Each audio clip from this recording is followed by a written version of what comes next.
It's end of January, so let's see what we have learned about UEFN, Creative 2.0, and creative related stuff during this month. So I'm calling us UEFN preppers, preparing for the release of UEFN, and meanwhile we're learning Unreal because that's the best way to be prepared for when UEFN drops. And we start with important but at the same time sad news. UEFN have been delayed for the third time. Wow, already third time? So let's refresh how it began. Firstly, in 2020, Epic Games said that UEFN might be expected in 2021. They haven't set actual date, but they said it is going to be an interesting year and to look forward for 2021 changes. Then we heard the new date of release of UEFN, which was supposed to be around the end of 2022 without specifying what month or date that would be. But as 2022 was closing in November, we learned suddenly from Epic Games CEO that it is going to be moved to January 2023, and that was a new, more concrete date of release of UEFN. So we were waiting for January, but the end of the year did hit, and it was announced that there is going to be a showcase during the end of the year 2022 Unreal Engine showcase stream, and everybody was hyped. But unfortunately, due to technical issues, UEFN couldn't be showed up. It couldn't be launched, even though engineers tried to fix this just before the stream, and even though it was working as team said a day before the stream. Unfortunately. It was working yesterday, but it's not working today. It's kind of like having bad weather. Some days it works and then some days it doesn't. So if you're wondering why it didn't release in December when we were saying it was going to release, it's for that reason. Unfortunately, nothing was shown. Not even devs discussed what was done or how UEFN would be working. There wasn't recording or presentation to showcase anything. And since Epic was about to go for a holidays break, we knew that we're gonna have to wait to the next year to see anything new. The January was about to end in like a week, and suddenly again a delay. So coming with 2021, then 2022, and then the end of January 2023, and now this new delay. This is the third delay to the March of 2023. Wow, so guys, it really feels like a bad weather, just as Team said, during the end of the year stream. It is hard for sure, and it is a lot of work, and hopefully they're going to have more time to make it just as polished and well working as it can be. But this gives us time to prepare, and I've started to make tutorials, as you could see on my channel. Slowly gonna be adding new stuff whenever I'm gonna have a little bit more time. New tutorials are coming, which are going to prepare us for UEFN when it's gonna launch. Hopefully also we're gonna get to see the demo that they prepared for us for the end of the year stream, as it was working back then, right? So probably with some time to fix this thing, which they definitely have, since they are targeting March right now.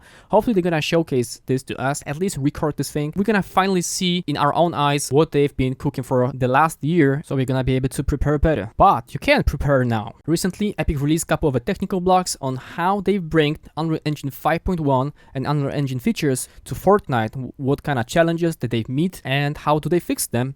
And this is a fantastic source of knowledge onto how and what is going to be working in UEFN, at least from those new features that you can find in Unreal. So yeah, you definitely can learn a couple of the things that are going to be working in UEFN right now. And UEFN is based on Unreal that Epic devs were using to bring all the features and all the content into Fortnite, right? At the beginning, it might be a little bit diluted. It might have some limitations, of course. So the new creative folks are going to have easier transition to UEFN, but also it is going to allow them to gradually introduce new, more advanced tools. So check my tutorials. I've started to make beginner series onto basics of Unreal that are going to be most likely working in UEFN. At the end, we're gonna look at the UEFN news and leaks from this month, so definitely stick to the end of this video. There's plenty of interesting stuff. Let's now check what the Fortnite Creative 23.20 update did bring to the Fortnite Creative. So we did got new stuff from this new season, few mythic items introduced in this season. So everybody's favorite or hated Shockwave Hammer, Falcon Scout, the new scouting drone-like item, which can pick up items or mark enemies, and the Guardian Shield. And all coming from outboard chests you can place on map, which was also added to the chest and ammo gallery. Also a reboot van spawner, usable with the reboot cards to bring their teammates back to game, plus some settings for My Iceland tab related to it. The ball spawner device has been upgraded to use modern Fortnite physics, so I guess chaos physics. We know is working to a no extent in Fortnite. Plus, it got few additional adjustments options, like the size of the ball or even player can trigger getting in the contact with it, so this is handy. Wildlife got few new variant models, but importantly, we got custom post-game UI settings for all islands with some docks related to it,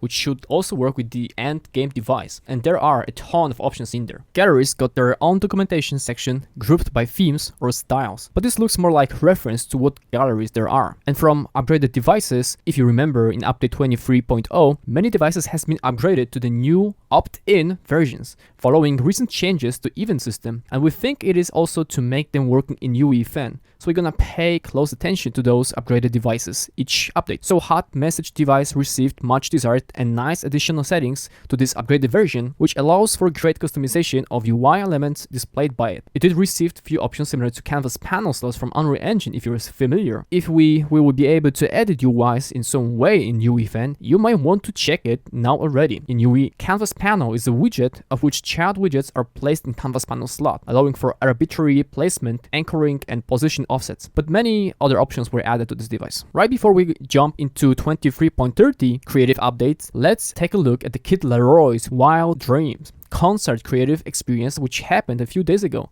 Since concert itself was made in creative mode and many of new assets used in it were added into this update to creative. We're also gonna try to judge if it was made in UEFN, since there were contradiction opinions about it. So definitely watch till the end. If you haven't, you can still play the interactive concert as it is still playable till 27th of April. And here is code to the concert island. So spoilers ahead, we are going to cover a few things from the concert if you haven't seen it. It is Epic's collaboration with few Fortnite Creative studios featuring Kid LAROI, his few brand new songs and experience which lasts roughly about 12 minutes, after which you are thrown into another creative map, the After Party, which is essentially a hub for playing again, featuring creators involved and few assets used in experience. Plenty of new devices, props and galleries used in concert were added in 23.30 to the creative. So Cyber City galleries and props and background equalizer buildings and skyscraper galleries, containing futuristic sci-fi assets and many modular building props which are just awesome background fillers, also futuristic cars, trucks, and modern interior props gallery. You might find interesting how they create such modular buildings actually. As nice example of ways Epic approached city modularity, we can examine Matrix Awakens demo, made in Unreal Engine and available in Sampless projects, which showcases city building techniques with use of Houdini and Unreal Engine. Buildings are generated out of volumetric templates defining overall shape and style. This can be altered by modules defining specific details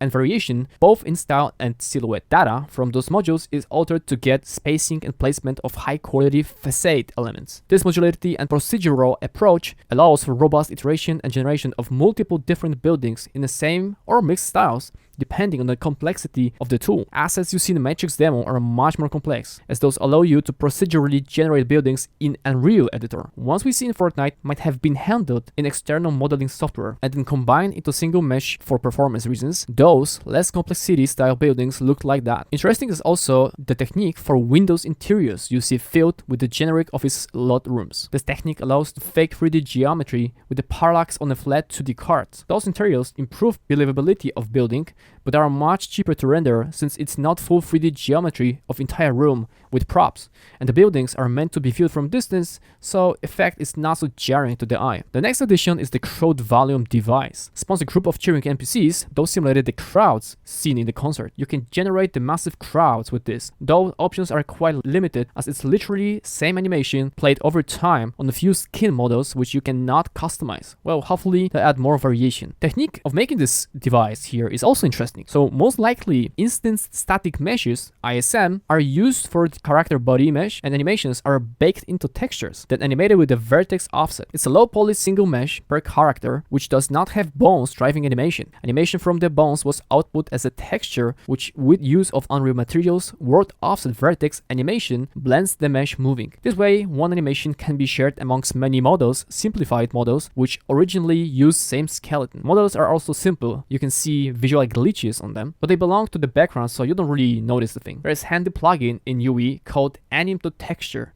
allowing for a list of animation sequences to be converted into bone animations stored in the texture. You can play with it and stress test it. A video player screen gallery, the set of customizable screens that can mirror the image from a video player device. You can not still play any video of your choice, there are only like a few provided, but maybe UEFN will allow this when importing assets will work with video files. Lastly, reactive trimmed gallery, neon shapes in equalizer bars reacting to music. I would love to see this material set up for those in UEFN, and if they are going to be editable, to edit them, and hope those stock Fortnite assets will be exposed with the materials being editable. We saw this in the first showcase of UEFN, the review of UEFN stream, that they mentioned that we are going to get whole material editor. Maybe those assets coming from the Fortnite, from the galleries, are going to be editable with the materials being editable. That would be just awesome. And hopefully those are not the material instances, because you can only edit the parameters. The best would be just to have the full draft, and they shown the full draft editing capabilities,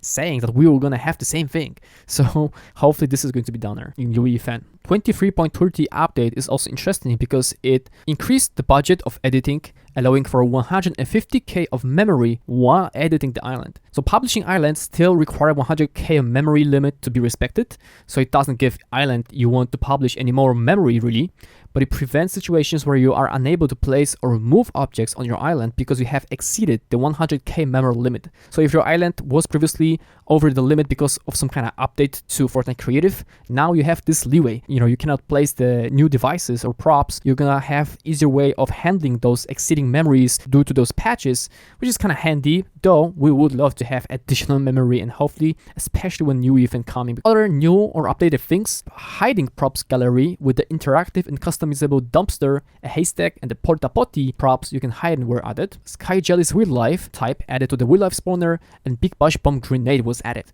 And updates to the few existing devices, especially upgraded version of the color changing tile. Now news from UEFN lastly. So the Creative 2.0 related survey was held to some creators, from which we can learn that Marketplace is going to be involved. This is why I told you guys to stack those Marketplace assets you get for free each month, for which Epic pays for them, and get yourself around UE Marketplace, because you are definitely going to be using assets from Marketplace. We can see that there actually are surveying creators if they're actually using Marketplace, so this is going to be an important tool for us and place to get assets for UEFN. The next news, going back to the Kid LAROI's concert, wasn't made in UEFN. Again, there is no official statement from Epic about this, but community for a long time had Sunburst, because that's the code name for the project, on their radar. Community's conclusion is that almost all of the stuff was made in current creative. Transition effects, loading to map, and few elements, resemble the creative, but not all of them. Some even call it Creative 1.9, as there are advanced things like rumored and leaked boss spawner device, which supposedly was in concert for a boss which we ran from and then battled in the epic boss battle. There's nothing close to this in Creative right now, and multiple leaks suggest it's quite unique and advanced enough to attribute it with UEFN. So again, no confirmations, only some scarce leaks and predictions and fake materials, because some leakers claim to have leaked some documents from Epic a while ago describing the boss spawner device, but they turned out to be completely fake. So you'll see how this extended waiting makes people just make up bizarre non-existing stuff, which is just questionable, I'll say, which just only goes to show how long we have been waiting for UEFN. And it is also a reason why I don't really like to talk about leaks. People come to false assumptions. We don't really know what kind of version of software do they use, if it was even working correctly, or the permissions were for what we're gonna get, or what they had access to. They make up stuff. There is a mess of information about, so this is why I'm making this update, just to clarify things which seem to be a little more grounded, especially with my knowledge on Unreal and coming from working with Unreal for a couple of years. What is important is that one day we want this device to be either in Creative or in UEFN, because it is just fantastic. And the boss battle was actually quite nice, although a little bit out of sync with the music, I think. But what is important, we see so many creators being able to make those custom sculpts of bosses without being able to animate them or just to make them scripted in any way. And hopefully with the boss device released, we're gonna get this ability in UEFN to script whatever we like to do with the boss. We're gonna be able to make our custom models for epic bosses we're gonna battle in Fortnite Creative. Talking about scripting, we learned just recently that verse scripts are going to be edited using the UEFN editor on PC. Later, Epic will bring scripting editing to creative mode on all platforms. So this is going to be on the consoles also, and this is going to be requiring you to plug in a keyboard to type the verse script. But that's not in the first 6 months of the release. So first we're gonna get scripting in the UEFN, probably won't gonna be able to compile the verse script in any other IDE, which is interesting because Epic shown that they were able to use, and there was syntax highlighting in IDE which they used, which was Visual Studio Code during the verse showcase. But we will be typing and editing verse in UEFN, and the consoles are gonna get this only later on, without mentioning actually any type of blueprint scripting, which is interesting because Epic is actively hiring for quite some time now for visual scripting for Fortnite. So this is definitely something related to blueprints. It might be for UEFN only, we don't really know, but it is very possible that blueprints will be coming to Fortnite, just in the way that the Halo Infinity I shown you before in the previous creative updates does this. Another interesting thing that it is not new, but you might not know, is that Epic is working on new version control system for Unreal, which might as well find its way into UEFN. In Unreal Engine sources, there is some information about that it might be working with UEFN. As I said, not released, we're gonna have to wait for this, but that would be great to have new version control system working better with Unreal, because most of those available right now are either expensive or actually do not work well with Unreal, especially with big and a lot of large files, which we're gonna get because of a nanite and because of one file for actor. Those two features actually make assets quite big, and also a lot of binary assets which are quite hard to work with in version control system. And first-person camera view has been leaked long time ago, appearing again in recent updates according to some leakers and decryptors, or from glitches, which are plenty with this. We do not know much about it, but there was this shot from Chapter 4 trailer foreshadowing first-person view in Battle Royale map, and a lot of footage of those glitches surfaced recently. We know very little about it, so it may be not UEFN related, but for UEFN, this will introduce a whole new range of possibilities of new experiences if it will be allowed to use in UEFN. And hopefully this means Epic is working on player camera modification. This is a step in this direction. If camera attached to the player avatar could be modified somehow, we could see explosion of content which would not play like typical Fortnite we know to date. So this is probably a far cry, and still will be nice to get at least the first person view at UEFN release, or at least in creative. But that would be super nice feature. Who knows, maybe we're going actually to have free camera finally and be able to do whatever we like to do with this. And there's going to be some API for controls and for pointing controls and whatnot. So let's see, let's just wait, we're gonna see.